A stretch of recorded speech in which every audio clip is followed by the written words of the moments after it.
All right, we are going full gothic in this installment of character assassination and the Book of the Dead. We're looking at Captain America 253 and 254, which came out in 1980, featuring the death of Baron Blood. So in these issues, Captain America heads to England and ends up face to face with the Baron. This is a creepy and atmospheric two-parter, written by Roger Stern and drawn by John Byrne.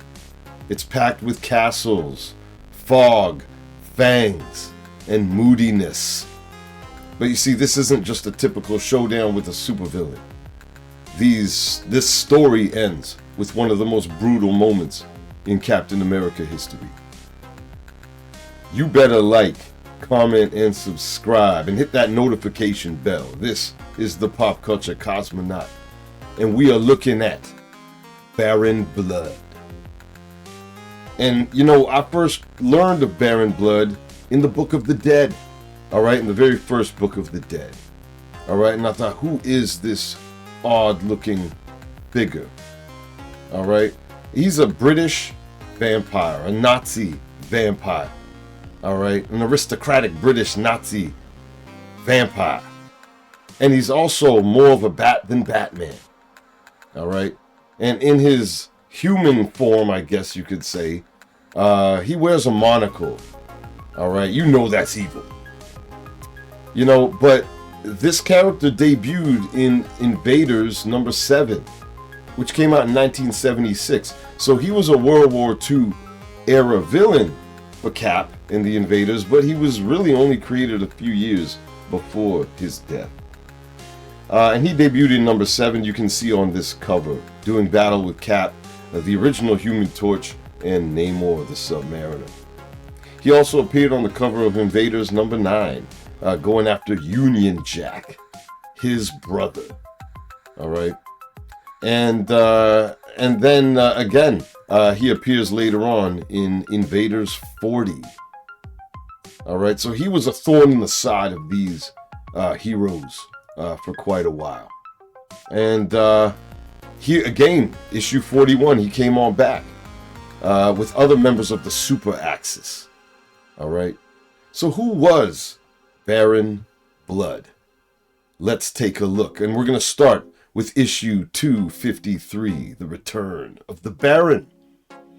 And, you know, in this issue, Steve Rogers gets a phone call from jolly old England. I'm going to be testing out my English accents in this video. I apologize in advance. All right. But yeah, he gets a call from Falsworth. All right. And who is that? Well, we shall see. Well, we know. All right. And he can't tell his girlfriend, Bernie Rosenthal. At this point, she doesn't know he's Cap. All right. So Captain America gets on a Concorde. All right. And he needs to go incognito, as he even says here. He doesn't want to attract attention as Cap. So he doesn't take the Avengers Quinjet. All right, and he reminisces about his days with the Invaders, okay, as they fought the Nazis during World War II, okay. And then you see here on this page a full view of the Invaders and the foes that they did battle with, featuring Union Jack in the middle, all right, who figures prominently in this two-parter we're going to get into more deeply. Okay, we also got Namor, of course, the original Human Torch, and his sidekick named Toro. Okay, Spitfire, the young lady in the gold costume. They're Bucky, of course, and Captain America.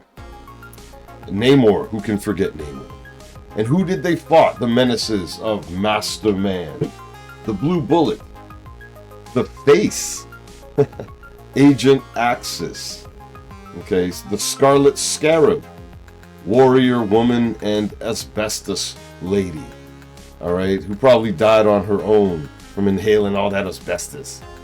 All right, but yeah, and by the way, I gotta say this: the art of John Byrne. John Byrne was doing great quality work at this point in his career, and he was all over Marvel Comics in the late 70s, early 80s. He was doing all kinds of titles. All right, and as Cap arrives in England, he meets with Lord Falsworth, okay, Montgomery Falsworth, who is raising the alarm bell about some murders that have been occurring in the area, some suspiciously violent murders that look to be similar to the work of Baron Blood, okay? But they're calling this murderer the Slasher. They don't know if it's Baron Blood, but Lord Falsworth definitely believes that it is. All the victims have been drained of their blood, all right? Suspicious enough as it is. All right, and as they, investigate further into these bizarre murders, Captain America, along with an inspector, police officer, meets with Dr. Cromwell, a village doctor, as we see here, who is very honored to meet Cap, saying that I saw Captain America. I say, this is an honor, sir. I saw you in action during the war, I did. How's that? How's that accent? It's pretty good, I think. All right. And Cap, of course, is there for the purpose of investigating these murders.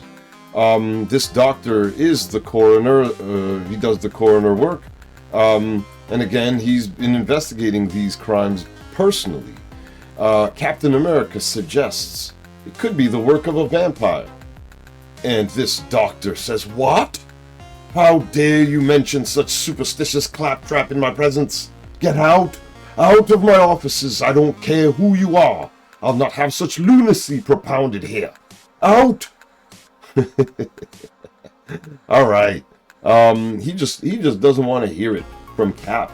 All right. But of course, Cap knows better. Vampires do exist, and he's done battle with many in his lifetime. All right. But Cap, wants to pursue his suspicions and ends up going to the Tower of London. All right. And in the Tower of London, he finds a casket. And Inspector Sweeney, the police officer here, with careful, deliberate movements, Inspector Sweeney loosens a series of clamps that hold on the heavy iron lid, and then they open it up and they see the body of Baron Blood with a stake through it. But immediately, Cap has his suspicions and removes the wooden stake. All right, to the inspector's horror. But Captain America knows, and he says, "We've nothing to fear from this body, Inspector. This isn't a vampire. This isn't even the skeleton of a man." All right. And taking it to the coroner at New Scotland Yard says, "He's right, Inspector. That's the body of a 22-year-old woman. Been dead about 12 years, I'd say. No telling how long she's been in the tower." Incredible. All right.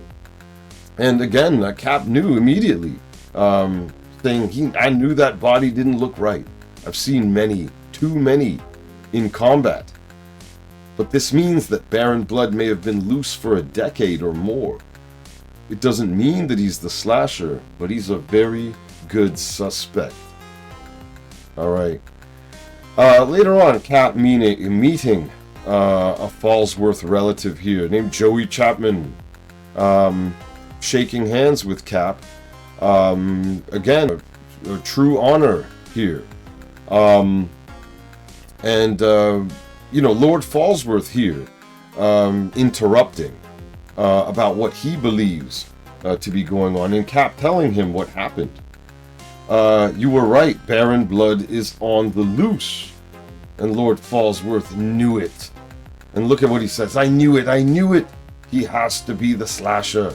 No one will be safe from my accursed demon brother until he's finally eliminated for all time. That's his brother, Baron Blood is. And his daughter here, this is actually Spitfire, okay, the heroine we saw earlier, as an older lady. Fear begins to grow. And as it says here, look at this panel. This is beautifully drawn. By the time the moon is full in the skies, Falsworth Manor has grown dark, a great stony fortress amid the rolling British countryside. And what do we see here? But along one cornice of the structure skulks a twisted, gargoyle-like form, a figure not of stone and mortar, but of unliving flesh and bone. This is Baron Blood. The evil Baron Blood. Now, his plan is in motion. And it says here, he says, the manor has grown silent. Now shall I strike. Creeping over the stonework of the manse, the vampire skitters down the side of the building head first like some huge, hideous spider, until he comes to an opened window. Then he pauses, an awful, barely audible laugh, rasping deep in his throat. And as he thinks to himself, just as I thought, Captain America has been given the same guest room he used during World War II. Falsworth and their penchant for sentimentality have doomed the Yankee. Slowly, the grotesque figure slides into the room, inching ever closer to his intended target. And he creeps up on a sleeping Steve Rogers. But bam! Steve Rogers, Captain America, set the trap. I'm not gonna be that easy a victim, Blood. Bam, right in the face. And putting his mask on here. Alright. And look, set the trap. Your hatred for your former family always was your weak spot, Blood. Once I learned that you were free, I knew you'd have to come back here sooner or later. And I hoped that you'd find me more of a challenging target than your aged brother or Jackie. And it looks like I was right. Alright, but Baron Blood is no slouch. Alright, and he smashes Cap with a devastating blow. Alright, and even Cap realizes, I was careless. I have to keep reminding myself that Blood's strength is supernatural in nature. That he's so much stronger than he looks. Alright. And Baron Blood is not finished. Okay? As he attacks Cap, Cap counterattacks with a loop of garlic. He's prepared this. This garlic that he puts around the neck of Baron Blood, who says, curse you, curse this dratted herb. Its touch is as repugnant to me as its scent.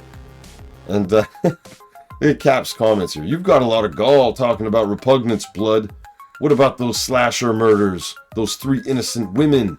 Don't you have any conscience at all? Alright. And then, look at this. Cap dives at him and he turns to mist. Turns to mist. But he comes back. Bam. Alright. And hits Cap in the back of the head. But Cap, you know, Cap is never quitting. He always comes back. And he says, I don't care what you turn yourself into, Blood. I'll still find a way to stop you. Alright, and look at what Blood is saying here. You're a bold man, Captain, but you are only a man, whereas I am a scion of Dracula, the Lord of Vampires. Mine is the power. Unbelievable. And here you see Spitfire, Jacqueline, and her son Kenneth hearing the racket going on, the battle between Baron Blood and Cap. And as that battle continues in the manor, and at some point, Baron Blood is flipped through the door of the chamber of Lord Montgomery Falsworth, his brother. In shock, waking up, saying, what? Baron Blood is here? And look at this panel. Leaping to his feet, Baron Blood ignores the feeble gasp of his mortal brother, turning instead towards Captain America, his eyes ablaze in the semi-darkness.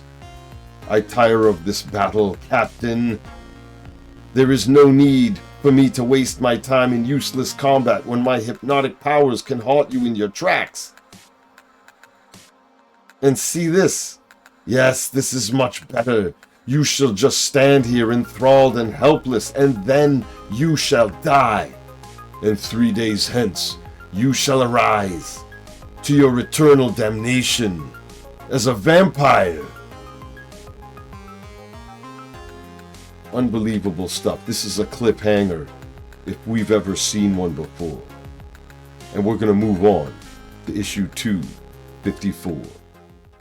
We are now going into Cap 254, and this is a fantastic cover. This was one of my favorite covers of Captain America in the 80s. And it starts with Captain America in a precarious position. Under the hypnotic spell of Baron Blood, he is now in his clutches as Baron Blood prepares to bite into his neck. And this is in the chamber of Lord Montgomery Falsworth, who we see in his bed, waking up to this horrific sight. And Jacqueline, his daughter, in the doorway with her son Kenneth, looking on, helpless to this scene. And in this, Baron Blood takes a bite and then finds that Captain America's chainmail covering his neck has saved his life. And in that time, Captain America's head starts to clear. Okay, and then Baron Blood saying, "Blast you in your accursed protective uniform. If I can't bite your neck, at least I can still break it." Alright? And Cap is undeterred. But you know, Baron Blood is out for the rest of them too, and he grabs Kenneth Falsworth by the neck, by the throat. Okay? And he wants to spill the blood of all Falsworths. Okay? To the horror of his mother and grandfather, brother of Baron Blood. And in this, you see Baron Blood, fighting against all of them, but the sun is coming up. And he says, "No, not now, not so soon." Okay, and he says, "The accursed sun is rising. That burning orb's rays are anathema to such as me." Anathema. I hope I'm saying that right. Anathema? Anathema? Alright. And he says he thinks to himself here, "I can resist the sun rays for a time in this form, but my powers are greatly weakened. I must flee while there is still time." Alright. And Cap is after him. But Baron Blood is out of here as he turns into a literal bat. Okay, Captain America fails at capturing him, and in his frustration and suspicion, he points at Joey Chapman, friend of Kenneth Falsworth here, who just showed up at the end of everything after Baron Blood had already left. And look at what Cap says, pointing his finger at him. He also happens to be a vampire, and after he disappeared, you showed up. Just where have you been anyways? And he says, "What? You're accusing me of being a bleeding Nazi vampire? You're as daft as old Lord Falsworth." Okay, but daft or not, if you're gonna go pointing fingers, you better be ready for a fight. I got the better part of me education in the streets, and I don't take guff from anybody, not even Captain Bloody America. Alright, and foolish move, man. Alright, taking a swing at Cap. And Cap just gaffles him up. Okay, got him in an arm lock there, or a hammer lock. Alright. And he says, "I doubt very much that you're Baron Blood. You fold a little too easily, but vampires have been known to use mortal pawns." Okay, but Joey Chapman's got nothing to do with it. Nothing to do with it. Alright. But still some bruised egos here. And as Joey Chapman walks with Kenneth, he's saying, "Well, here or not, I'm starting to get just a little bloody tired of righteous Captain America, Kenny. But then Kenneth explains a little bit of this history here. Okay? And he said, "You wouldn't be so down on the man if you'd seen what he went through this morning, Joey. Baron Blood may sound like a bad fairy tale, but he's all too real. And God help us, he's my great uncle." Alright? You see, just before the First World War, my great-grandfather died, and Mother's father, as eldest son, became the new Lord Falsworth. Grandfather's younger brother inherited but a small allotment and a great deal of bitterness. At any rate, the brother set out to better his fortunes on the continent, eventually arriving in the remote section of Romania known as Transylvania. There, in a crypt deep beneath an ancient castle, he found the resting place of the one he sought, the fabled lord of vampires, Dracula. And in his mad ambition, he sought to attain power through control of the vampire lord. But he had not reckoned with Dracula's incredible hypnotic powers. Overcome by the vampire's stare, he dropped his protective cross and became yet another undead minion of Dracula. At his command, my great-uncle returned to England to wreak havoc on the homeland of Dracula's longtime enemies, the Harker family. And as the war broke out, he became a deadly agent in the service of the German Kaiser. He became Baron Blood. Between the world wars, the Baron dropped out of sight, eventually allying himself with a cause as evil as vampirism, Hitler's Third Reich. And then we see back on the scene, a few miles away on the outskirts of the nearby village, a dark form hurriedly approaches an open cottage window and passes through, assuming once more the form of a man. And this is Baron Blood. Blast! I'd hoped that the passage of time had dulled the Yank's battle savvy, but if anything, he's become more formidable than ever. I shall have to rethink my plans for revenge. And then back at Falsworth Manor. Look at this. Cap enters and says, "Lord Falsworth, sir, pardon me, but what the devil do you think you're doing?" In costume as Union Jack. Lord Falsworth, the original Union Jack. And he says, "Isn't it obvious? Union Jack has been Baron Blood's arch foe since the First World War. And I intend, for one night, only for one night, I'm sure my brother will be unable to resist such a tempting target. I know I stand little chance of overcoming him, but at least I'll draw him out of hiding. I leave it to you to end my misery should he succeed in making a vampire out of me." Right. And going on here, his daughter, Jacqueline, is horrified by this idea. "It's ludicrous," as she says. "Father, have you taken total leave of your senses? The very idea of you masquerading as Union Jack is ludicrous." Alright. And knowing that it is suicide, but he puts his mask on and says to her, "Now you listen to me, Jacqueline. That bloody vampire's a Falsworth, and the Falsworths have always taken responsibility for their black sheep.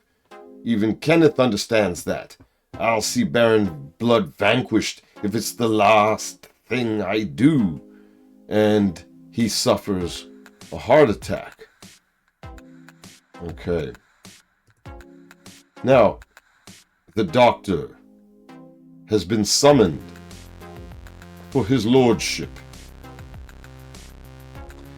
And this doctor, Dr. Cromwell, remember him?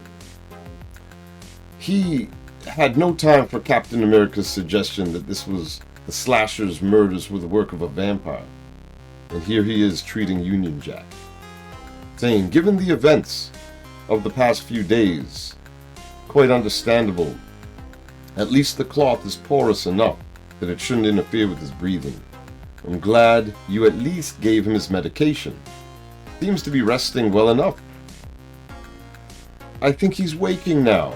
Why don't you and Lady Crichton wait outside? This examination could take a while." As Cap and Spitfire leave the room. And now that we have some privacy, let us get on with our examination, dear brother. It's blood in disguise, and he fooled everybody. Yes, you waking fool, your devoted doctor of these past few years has been Baron Blood. Oh, how I've longed for this moment when you would be totally at my mercy. I've been tempted so many times in the past months, but the waiting, the prolonging of your wretched, pitiful life has been worth it. Okay, and he says here, I shall slowly drain your blood, and you shall join the ranks of the undead remaining old and feeble throughout eternity. But to his surprise, Union Jack rises from the bed and says, I don't think so, chum. Not so long as this dirk of good British sterling silver is by my side, as he slashes at Baron Blood. It's not possible. You're old and feeble. Alright? But look at this. Bam! Right in the jaw. Wrong again, Baron. I'm more than strong enough to handle the likes of you. Until the sun goes down, your strength isn't half so supernatural now, is it? Alright. And you can see in the background that yellow glow on the wall, the sun. And now I see a third man has dared assume the role of Union Jack. Cretinous fool! I'm still mighty enough to destroy you as easily as I shall drain the life from the original. Alright, cretinous fool. Love that insult. Cretin! Alright. And then he's lifting a wardrobe to Union Jack's horror at the strength of Baron Blood.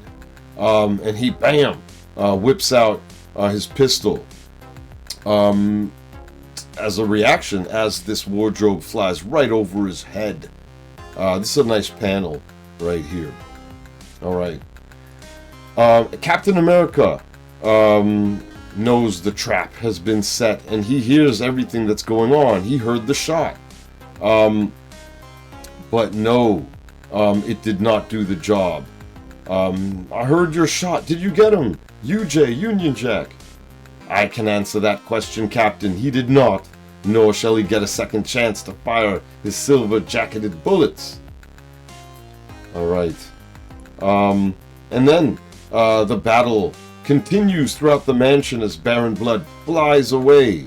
And he says, I need not even assume the form of a bat to get away from your insipid trap. But know you this, Baron Blood shall return, and when I do, there shall be no mercy shown. None.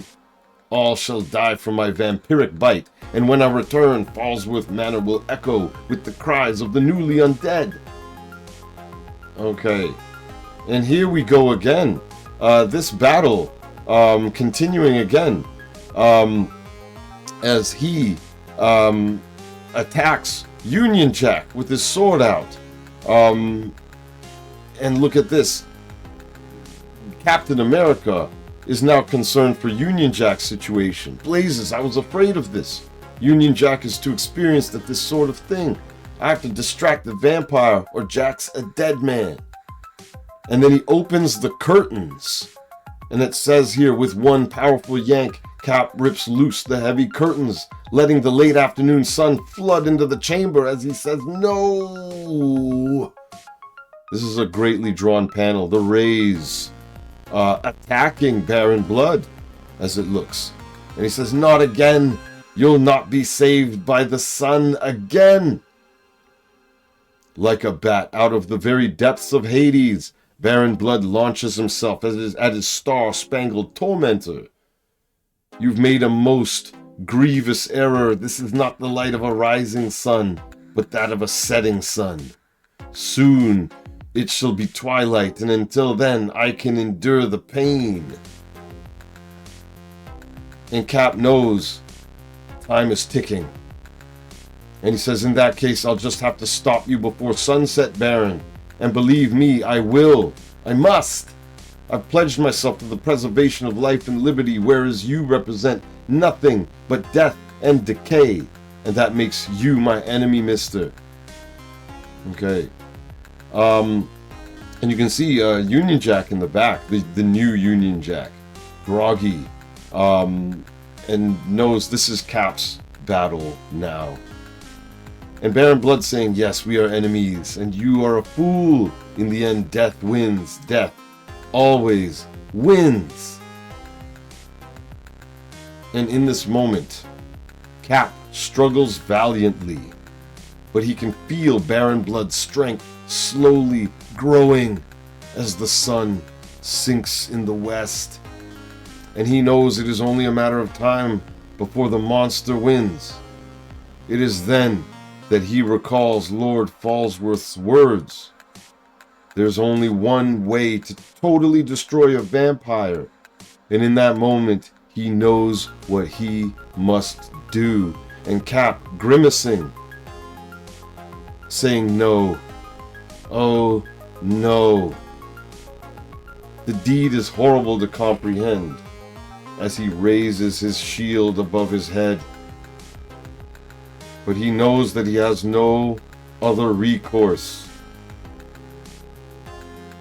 As Union Jack looks on in the silhouette of Captain America sinking his shield into the neck of Baron Blood.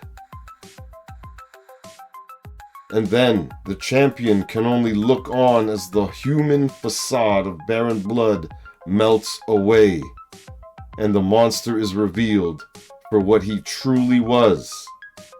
It is a victory to be sure, but it is not a clean victory.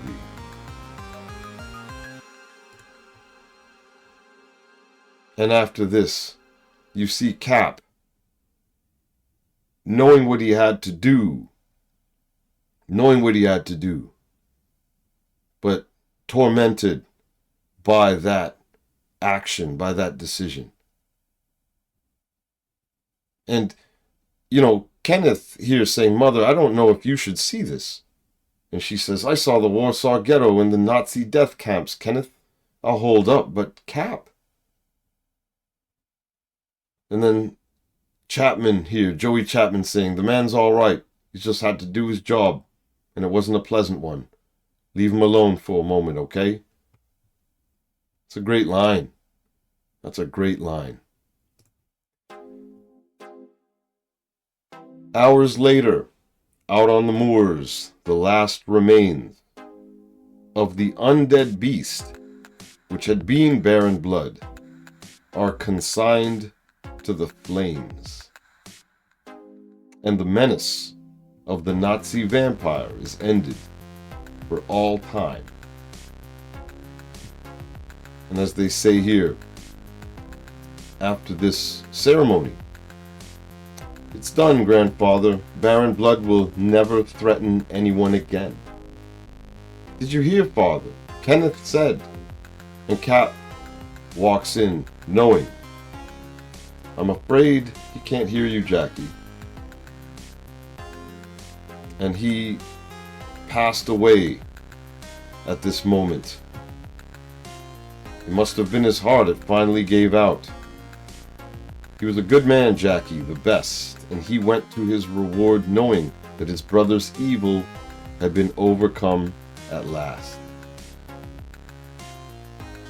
And here, at the end of this issue, is the tribute to Union Jack, saying, once there was a mighty empire whose lands reached around the globe, and upon which the sun never set. Strong it was and powerful, and never did it meet defeat at the hands of any other nation. Time passed, and bit by bit the empire was whittled away until it was but a fraction of its former size. Today the empire is all but gone, and some say that the glory and the grandeur of that mighty realm, that England, is gone forever. But the people of that fabled land live on, and they are still a good people, a great people, a people possessed of all the strength, might, and indomitable will which forged that empire of days gone by. And as long as that people endures, as long as a few of those valiant hearts and minds and souls persist, then shall the spirit of Union Jack live on. there you go, ladies and gentlemen. The story of Baron Blood, an interesting one, intertwined with the history of Captain America and the Invaders. And these two issues, I think, tied those eras beautifully, didn't it? And that, the killing of Baron Blood, while necessary, was messy. Very messy. If there's any other characters from the Book of the Dead that you remember that you would like to see more of on this channel, let me know. Why don't you? This is the Pop Culture Cosmonaut, man. Alright? Like, comment, and subscribe. Let me know what you think. And ring that notification bell, so when my next video comes through the pipeline, you are ready, Freddy.